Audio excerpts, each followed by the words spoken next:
Hello बच्चों, चलिए प्रश्न को देखते हैं। प्रश्न एक लाल तथा एक पीले पासे के फलकों पर 1 से 6 तक की संख्या अंकित है। दोनों पासों को फेंका जाता है। दोनों पासों के ऊपरी फलकों पर समान संख्या आने की प्रायिकता क्या होगी? तो इस प्रश्न को आगे हल करें उससे पहले जो प्रश्न की मुख्य अवधारणा है उस पर विचार करते हैं। तो इस प्रश्न के लिए जो मुख्य अवधारणा है वह हो जाएगी प्रायिकता का सूत्र। अर्थात हम यहाँ पर यह देखेंगे कि प्रायिकता का सूत्र क्या होता है। तो प्रायिकता का सूत्र होता है प्रायिकता बराबर अनुकूल परिणाम बटा कुल परिणाम। तो प्रश्न में दिया गया है कि एक लाल तथा एक पीले पासे के फलकों पर 1 से 6 तक की संख्या अंकित है। दोनों पासों को फेंका जाता है। तो यहाँ पर लिखेंगे दो पासों को फेंकने पर कुल परिणाम बराबर होंगे 36।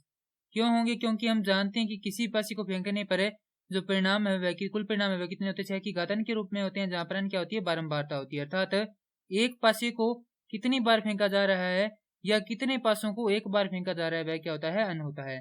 तो यहाँ पर हम क्या कर रहे हैं? दो पासे को एक बार फेंक रहे हैं तो n कितना हो जाएगा? 2 हो जाएगा। यदि हम एक पासे को 2 बार फेंकते तो भी हमारे पास n कितना होता? 2 ही होता। तो यहाँ पर 6 की घात 2 कितना होता है? 36 होता है।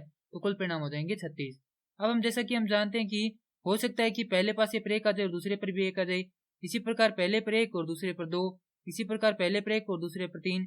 इसी प्रकार हो सकता है कि पहले पर 1 और दूसरे पर 4, फिर 1 5, 1 6। अब हो सकता है कि यहाँ पर 2 आ जाए और यहाँ पर 1 आ जाए। इसी प्रकार यहाँ पर 2 2, 2 3, 2 4, 2 5 और 2 6। इसी प्रकार 3 1, 3 2, 3 3, 3 4, 3 5, 3 6।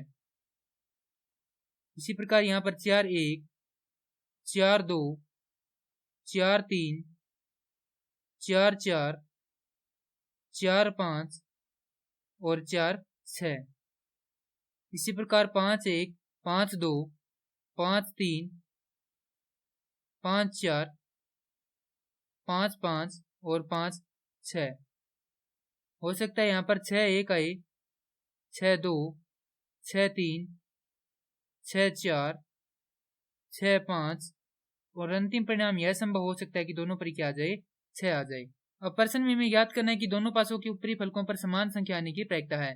तो जैसा कि हम देख सकते हैं कि समान संख्या कौन कौन सी है? 1 1 है, 2 2 है, 3 3 है, 4 4 है, 5 5 है और 6 6 है। तो यहाँ पर लिखेंगे समान संख्या आने के अनुकूल परिणाम। तो समान संख्या आने के अनुकूल परिणाम बराबर कितने हैं हमारे पास? 6 है। तो यहाँ पर लिख देंगे 6। तो यहाँ से प्रायिकता पी बराबर हो जाएगा अनुकूल परिणाम अर्थात 6 बटा कुल परिणाम अर्थात 36। तो प्रायिकता हो जाएगी 1 बटा 6 और ये हमारे प्रश्न का उत्तर है। मैं आशा करता हूँ कि यह प्रश्न आपको समझ में आया होगा। धन्यवाद।